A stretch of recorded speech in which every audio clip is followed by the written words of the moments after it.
Lexi explores the solar system. It was a beautiful, warm summer night. Lexi and her mum were sat outside on the garden porch. Charlie and Edward were in the house playing with Daddy, and Freddie was running around with his favourite ball. There wasn't a single cloud in the night sky, and Lexi and her mummy were looking up, stargazing. There were so many stars, and Lexi was pointing them all out. She loved looking at the night sky. You know, Lexi, not everything that you can see in the sky are stars, said Mummy. Really? Said Lexi. Then what is that out there? Pointing to a sparkling object in the night sky. Why can I only see the stars? That's a great question, Mummy said. There are big, huge rocks called meteors that you can't see them from Earth unless you use your telescope. You know, the one that you've just had for Christmas? Lexi nodded. There are also black holes, which are left over when stars lose their light. But the coolest thing out there are the other planets. Other planets, said Lexi. In our solar system, there are 8 planets, including Earth, explained Mummy. Lexi was listening to her mum intently and was amazed that she knew all of this. She never thought that there could be more planets other than her own, the Earth. How could there be others? What do they look like? She thought. Lexi had so many questions about these other planets, but it was getting late and it was time for bed. She would have to wait to learn more about the stars tomorrow, but for now she could not help think about all the other planets out there. How she wished she could go and visit them and just see what they looked like, what they felt like. Soon she was tucked up inside her bed. Daddy and Mummy gave her a kiss. She closed her eyes and started to drift off to sleep, and hoped that the next day she would learn more about the planets in space. As she was about to drop off to sleep, suddenly she felt something at the end of her bed. She got up to see what it was, and before she screamed, "Monster!" she could see it was a small, chubby green creature with very short green arms. Before Lexi could jump out of bed to get her dad, the creature began to speak. "Hello, Lexi. I'm Rover. I'm your planetary guide," it said. "I heard you talking to your mum about the stars, so I thought I'd come down and show you around my home. My home is the solar system." Lexi was still a little scared, but decided to give the friendly creature a chance because he seemed really, really nice. Plus, she really wanted to learn more and see the planets in space.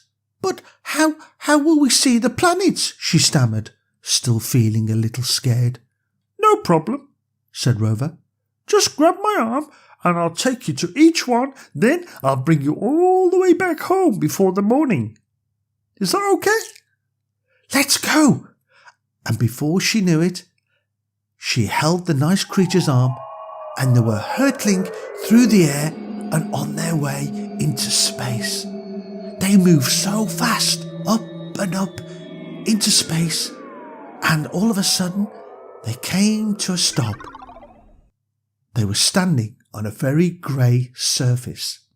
"Are we on the moon?" said Lexi. "It might seem like that," said Rover, "because it's grey and covered in so many craters. But this is actually called Mercury, the first planet in our solar system. This is the smallest planet, so it takes a very long time to go around the sun. That means that a day on Mercury is almost 60 days on Earth. It's also the closest to the sun, which is why it's so hot," he replied. "But believe it or not, Mercury isn't the hottest planet in the solar system. The second planet in the solar system that is the hottest is called Venus. Would you like to go there?" he asked. Lexi loved Mercury, but was excited to see more of the planets in space. "Let's go," she said excitedly, grabbing Rover's arm. Soon they were off, and not long afterward, they arrived on Venus. Lexi immediately started feeling a little bit hot.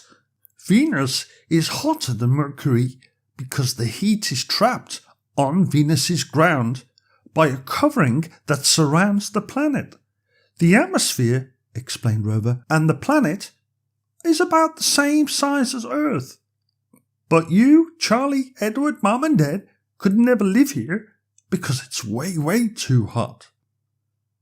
Lexi nodded and agreed. It was too hot, and although she thought Venus was beautiful, she'd rather move on to another planet where she could not feel too hot. So she grabbed Rover's arm and he transported them to a familiar place. "Hey, there are trees here," Lexi said. "I know this planet. It's where I live. It's called Earth." Rover laughed. "Yes, this is your home planet, Earth. As you'll see in our journey, Earth is very special because it's the only planet in the solar system that can sustain life. This is mostly because this planet has water, oxygen, which are really important for human life." "We are so lucky to live on Earth," Lexi said, and Rover nodded in agreement. "And that is why you really need to take good care of your planet," said Rover. "Earth is the only place where you can live, so you need to take great care of it. We will come back here at the end of your journey to get you back home. So, let's go now to the next planet, which is called Mars." "There's so much to see," Lexi exclaimed excitedly. And she was right. Soon, they were surrounded by red sand. "This is Mars," said Rover. "It is so rare that even when you look at it from your house on your telescope that you had for Christmas, you can see the color red." "But why is it so red?" asked Lexi. "Good question," said Rover. "It is because the ground of the planet is covered in iron, which is red mineral," explained Rover. "And it has 2 moons. As Lexi looked at 2 big objects in the Martian sky, she could see that Mars has 2 moons, Phobos and Deimos. "That's amazing," she said. "Yes, it is," said Rover. "But if you want to see some more moons, which are really brilliant, just wait until you see the next planet. You're gonna love it," replied Rover. Excitedly, Lexi grabbed Rover's arm and off they went. Soon they arrived. "Wow, you are right," said Lexi. "There are so many moons, and this planet is huge." As she looked out into the Martian sky, she counted 79 moons. "Yes, it's so big that Earth can fit into Jupiter over 1,000 times," said Rover. "And another cool thing about Jupiter is that because it's so completely made of gas, we can't stand on its surface." Lexi looked around amazed. "Wow," she said, "Jupiter is so cool." "Do you want to see another planet that's made out of gas?" said Rover. "It's one of my favorite planets." "Oh, yes, please," said Lexi. "Okay, hold on to my arm and let's go," said Rover. Soon they arrived on the planet, which was called Saturn. Now, Saturn has 7 large rings around it made of chunks of ice and rock and has 53 moons. Lexi loved seeing the 7 large rings. "Oh, they are so beautiful," said Lexi. Rover explained that the rings are why Saturn is one of his favourite planets. He also explained, just like Jupiter, Saturn is made of gas, so there's no surface. After floating around through the gases for a while, Rover and Lexi made their way to the next planet, which is called Uranus.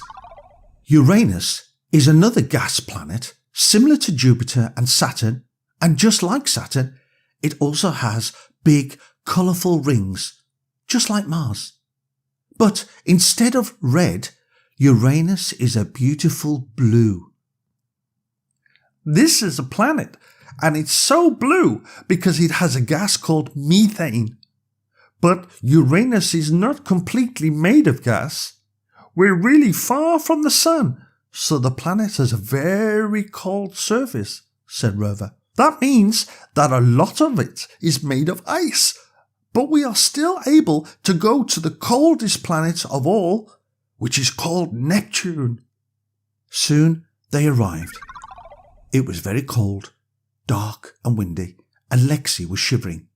Neptune is also the largest planet in our solar system, and it has methane gas like Uranus, which is why it's also blue. It also has an icy surface, said Rover. Does Neptune have any rings? Lexi asked. Yes, it does. It actually has 6, but they're just so very hard to see.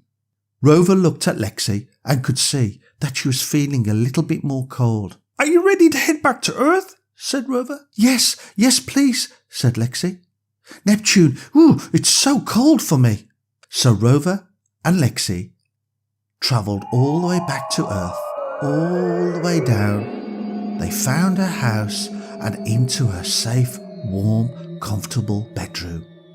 She was glad to see home and was very excited to have seen all of the planets in the solar system. She quickly got into bed, snuggled under her blankets, and thanked Rover for this amazing adventure.